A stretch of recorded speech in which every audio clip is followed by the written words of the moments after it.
Ang programang ito ay rated SPG. Striktong patnubay at gabay ng magulang ang kailangan. Maaaring may masiselang tema, lengguwahe, karahasan, sexual, horror o droga na hindi angkop sa mga bata. Dahil sa nangyari ay dumalaw ito si Josa dito sa Estridge Medical Center dahil sa gusto niyang makita ang kanyang anak kung kamusta na ito, at dito niya na nakita si Annalyn at niyakap niya ito. At agad-agad naman itong si Annalyn pumunta dito kay Lynette at Chang Susan kung saan sasabihan ni Annalyn na may bisita siya. At dito ay lumabas si Josa sa likuran ni Annalyn na kung saan tuwang-tuwa naman si Lynette sa mga nakikita niya na kung saan naghingi ng tawad si Josa sa kanya at dito kay Chang Susan dahil sa mga ginagawa niya na kung saan hindi niya muna tinanong si Lynette kung ano talaga ang mga nangyayari.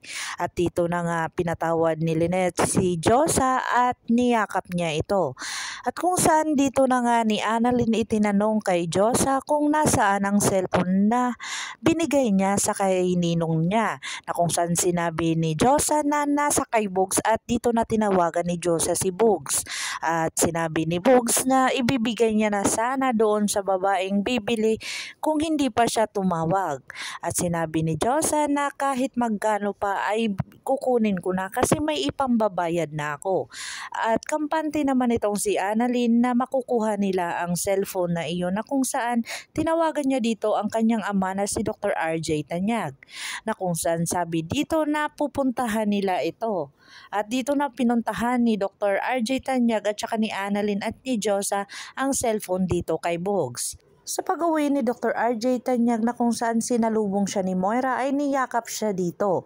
At dito na nga sinabi ni Dr. RJ sa kanya, bakit alam mo ba kung ano ang mangyayari doon? Na kung saan hindi nakapagsalita si Moira sa harap ni Dr. RJ Tanyag.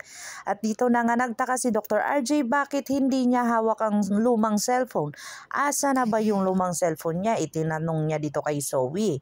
At kung saan si Zoe naman ay agad-agad namang sinabi dito sa kanyang ina na si Moira na kung saan naghahanap daw ang kanyang ama na si Dr. RJ Tanyag ng cellphone, na kung saan gusto ni Dr. RJ Tanyag na makita at malaman ang buong katotohanan. Dito na sinabi ni Moira na uunahan nila ang paghahanap ng cellphone, kung saan ayaw nilang makuha ni Dr. RJ para hindi nito malaman ang buong katotohanan kung ano ang nangyari sa kanya. At nandun kasi ang lahat ng mga voice record ni Dr. RJ na kung saan nagpapatunay na si Moira ang dahilan kung bakit ito na-aksidente. At dito na nga siya maalala na ni Dr. RJ Tanyag ang mga nakaraan. Abangan natin ang mga susunod pa na episode na ito, ang abot kamay na pangarap. Kung bago lang po kayo sa aking channel, please like, share, and subscribe para ma-update po kayo sa mga susunod pa. Yun lamang po at maraming salamat.